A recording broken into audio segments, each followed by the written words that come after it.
नमस्कार दोस्तों, मैं सरोज पांडे। बुढ़ापा सुंदर है और जवानी से ज़्यादा सुंदर है। आज मैं आप सभी को कहना चाहता हूँ कि बुढ़ापा जवानी से ज़्यादा सुंदर होता है। क्यों? क्योंकि ये जवानी के बाद आता है। ईश्वर की व्यवस्था है कि बचपन के बाद किशोर अवस्था, किशोर अवस्था के बाद जवानी और जवानी के बाद बुढ़ापा। यानी कि जवानी से सुपेरियर है बुढ़ापा। और दूसरी बात, जवानी से बहुत ऊंचा है बुढ़ापा। बुढ़ापा सुंदर हो सकता है, होना ही चाहिए और है भी, लेकिन ये हमारे हाथ में है कि हम चाहें तो इसे कुरूप कर दें, बदतर कर दें। आज मैं अखबार में पढ़ रहा था, एक पत्नी अपने बॉयफ्रेंड से मिल करके पति की हत्या कर दी। ये आज सुबह के अखबार की बात है और ऐसे न्यूज़ मैं रोज़ पढ़ता हूँ।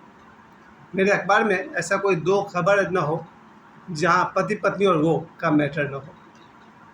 पति पत्नी और वो एक इतना पुराना सब्जेक्ट है जिस पर कितने उपन्यास लिखे गए, कितनी फिल्में बनाई गई और सीरियल तो रोज देखने को मिलता है। जीवन में इससे ज़्यादा बदसूरत मैंने कुछ नहीं देखा है।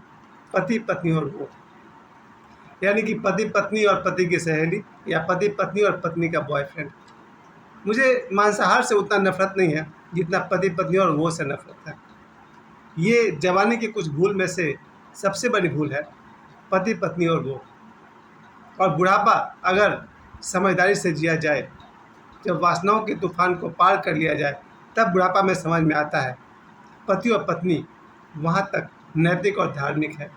पति पत्नी और वो सरासर भूल है, अपराध है, अनैतिक है। इस तरह का जो खबर हम लोग सुनते हैं, सबसे पहली बात जवानी, जवानी के पास काम वासना बहुत ही तेज़ है।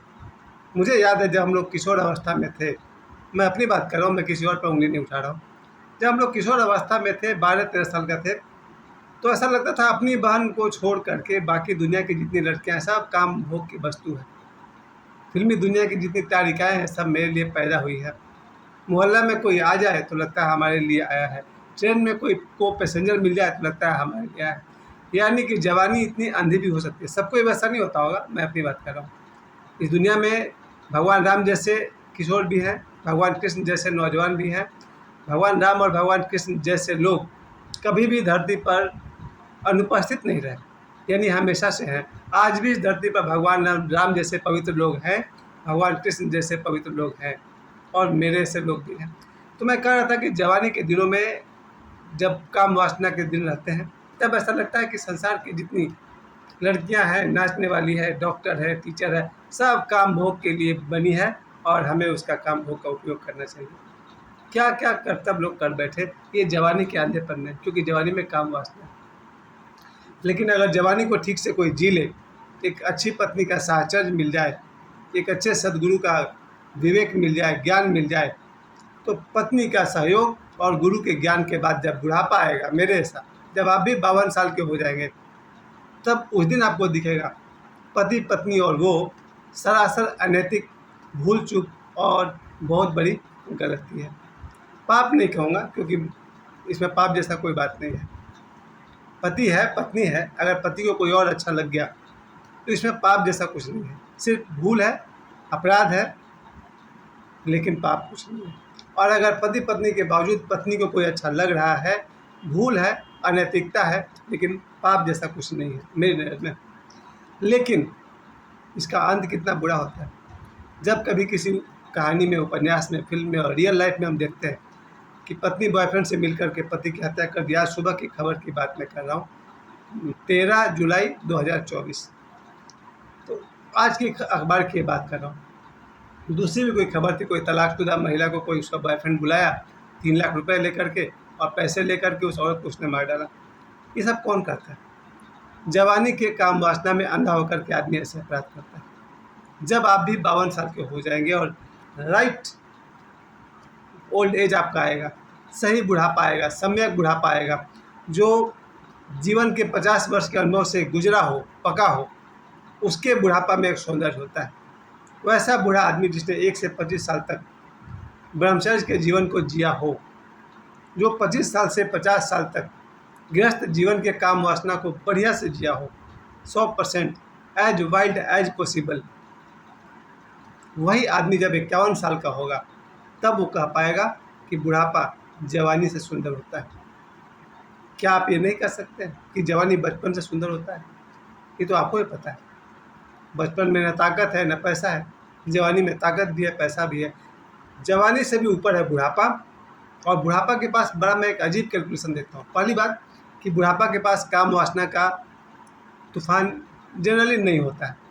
लेकिन ये बात और है, 80-90 साल के आदमी भी इतने कामुक हो सकते हैं कि इतने बहसी भी हो सकते हैं, और भी बहुत सारी बात है। 80-90 साल के आदमी भी इतने कामुक हो सकते हैं कि उनमें और 20 साल के लड़के में या लड़की में कोई अंतर ना हो। वो अलग है, अपवाद नहीं कहूँगा, उनकी संख्या बहुत ज़्यादा है। सही बूढ़े आदमी की संख्या कम है, जैसे रविन्द्रनाथ टैगोर, महात्मा गांधी, ऐसे बूढ़े लोग जिन्होंने बुढ़ापा में खूब मान सम्मान पाया, वैसे लोग बहुत कम हैं। और भ्रष्ट बूढ़े लोग बहुत ज़्यादा है। मैं भी इसी समाज में रहता हूँ, इस समाज को देखता हूँ। बुढ़ापा को कुछ लोगों ने कुरूप कर लिया, ये उनका मैटर है। बुढ़ापा के पास काम वासना का तूफान कम होता है। आदमी अगर चाहे तो सुख शांति से जी सकता है। उसने किशोर अवस्था को देखा, उसने ब्रह्मचर्य देखा, उसने गृहस्थ देखा, उसके 2-4 बच्चे हुए। अब जब मेरे से 52 साल के आदमी की जब 4-5 बहुएँ हैं इस पाथर्डी में, नाती पोता मेरे पास है, तो उसमें एक शांति होगा ही होगा। इसलिए मैंने आपको शुरू में कहा कि बुढ़ापा जवानी से सुंदर होता है, होना ही चाहिए, क्योंकि वो जवानी के बाद आता है, जवानी से ऊंचाई पर है। उसके बाद मैंने एक बात और नोटिस किया है, मैं अपने पिताजी की बात कर रहा हूँ कि जब ये लोग जवान थे तो बड़ी मुश्किल से इनकी तनख्वाह 45 रुपया, 50 रुपया थी, 60 रुपया, 70 रुपया पर इन्होंने नौकरी की, जब इनकी उम्र 20 साल के आसपास थी। जब ये लोग 30 साल के हुए तो इनका तनख्वाह 300 रुपया था। जब ये लोग 40 साल के हुए तो इनकी तनख्वाह 3000 रुपये हुई। जब ये लोग 80 साल के हो गए हैं, अब इनके पास जो पेंशन है वो 10-20 हज़ार से ज़्यादा है। तो बुढ़ापा के पास कभी कभी या अधिकतर जवानी से अधिक पैसे हो जाते हैं। ये मेरा अजीब सा कैलकुलेशन है कि जब जवान थे तो 10 रुपये के लिए परेशान थे, आज जब 52 साल के हो गए हैं तो फिर पैसे के पहले से ज़्यादा है। तो मेरे हिसाब से पता नहीं कौन सा कैलकुलेशन है ईश्वर का या जीवन भर के कर्मों का फल है कि बुढ़ापा में अक्सर लोगों के पास पैसा होता है। कोई रिटायर हो गया तो उसको रिटायरमेंट के पैसे मिलते हैं, कोई किसी को पेंशन मिल रहा है तो पेंशन के पैसे हैं, किसी के बच्चे अगर बहुत ही संस्कारी हैं तो उन्होंने अपने माता पिता को हथेली पर रखा हुआ है, यानी खूब मान सम्मान दिया हुआ है। बुढ़ापा अगर आपका सम्यक है, राइट है, तो आपके बच्चे, खासकर मेरा बेटा है, मेरा भाई है, इन्होंने जितना बढ़िया से मेरे पिताजी को अपने हथेली पर रखा हुआ है, यानी कि मान सम्मान प्रेम के साथ रखा हुआ है, कि वहाँ देखकर लगता है कि बुढ़ापा सुंदर है। लेकिन अगर हम अपने जवानी खराब करके रखेंगे तो बुढ़ापा में हमारे अपने ही बच्चे एक गिलास पानी के लिए भी नहीं पूछेंगे। ये मैं रोज़ देखता हूँ। जो बूढ़े लोग जवानी के आकर में अपने बच्चों के साथ मिसबिहेव किए हैं, जो बूढ़े लोग जवानी के आकर में अपने बेटा को कुछ नहीं समझा, अपनी बेटी को कुछ नहीं समझा, बुढ़ापा में यही बेटा बेटी जब अच्छी नौकरी करता है, अगर उसको याद रह गया तो अपने बच्चों की देखभाल करेगा, लेकिन माँ बाप की नहीं करता है। मैं ऐसे बहुत सारे भले लोग को जानता हूँ जो अपने माता पिता से बात भी नहीं करते हैं रोज़। ऐसे लोग बहुत हैं। बहुत सारे लोग हैं जिनको क्या कहूँ, ज़्यादा कहना नहीं चाहता हूँ, बट इतने ज़रूर है कि ऐसे लोग 95% लोग हैं जो बुढ़ापा में अपने माँ बाप को नहीं इज्जत करते हैं। 5% कोई श्रवण कुमार, कोई राम, कोई भगवान कृष्ण जैसे नौजवान हैं जो अपने माता पिता की देवता की तरह सेवा करते हैं। तो बुढ़ापा के पास मैंने कहा कि काम वासना का तूफान नहीं है, प्रेम बहुत है, प्रेम का तूफान है। क्योंकि बूढ़ा आदमी वही काम वासना उनका आशीर्वाद बनता है। वो अपनी पोता पोती से प्रेम करता है, दामाद से प्रेम करता है, अपने पूरे परिवार से प्रेम करता है, शायद समाज के हर बच्चे से प्रेम करता है, क्योंकि अब उसके पास समय है।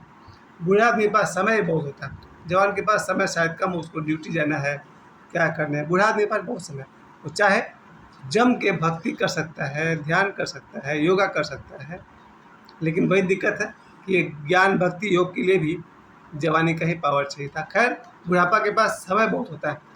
और मैं तो रिकमेंड करूँगा कि हर बूढ़ा आदमी प्रतिदिन अगर 1 घंटा सुंदरकांड का पाठ करे तो 1 घंटा में हो जाएगा। अभी मैं कुछ देर पहले सुंदरकांड का पाठ कर रहा था, 1 घंटे 50 मिनट लगे हमको। अगर मैं लगातार पढूँ तो 1 घंटे में भी कर लूँगा। तो हर बूढ़े आदमी के पास भक्ति करने के लिए काफ़ी समय है, तीर्थ घूमने का समय है, मंदिरों में जाने का समय है। बूढ़ा आदमी चाहे तो अपने समय का सदुपयोग कर सकता है। और बूढ़े के पास ज्ञान है। जिस आदमी ने बचपन देखा, किशोर अवस्था देखा, जवानी देखी, अपने बेटा बेटी का शादी ब्याह देखा, बहुत सारे दुख सुख देखे, उसके पास अनुभव तो है और यही अनुभव ज्ञान है। इसलिए मैं आप सभी से कहना चाहता हूँ, बुढ़ापा सुंदर है और जवानी से ज़्यादा सुंदर है, लेकिन ये हमारे हाथ में है। अधिकांश लोग अपने बुढ़ापा को बदतर कर लेते हैं, उसके जिम्मेवार वो स्वयं हैं। अगर बुढ़ापा को सुंदर करनी है, अपने जवानी को विवेक के साथ, बुद्धिमत्ता के साथ गुजारिए, आपका बुढ़ापा भी सुंदर होगा। तो समय देने के लिए आप सभी को बहुत बहुत धन्यवाद। प्रणाम।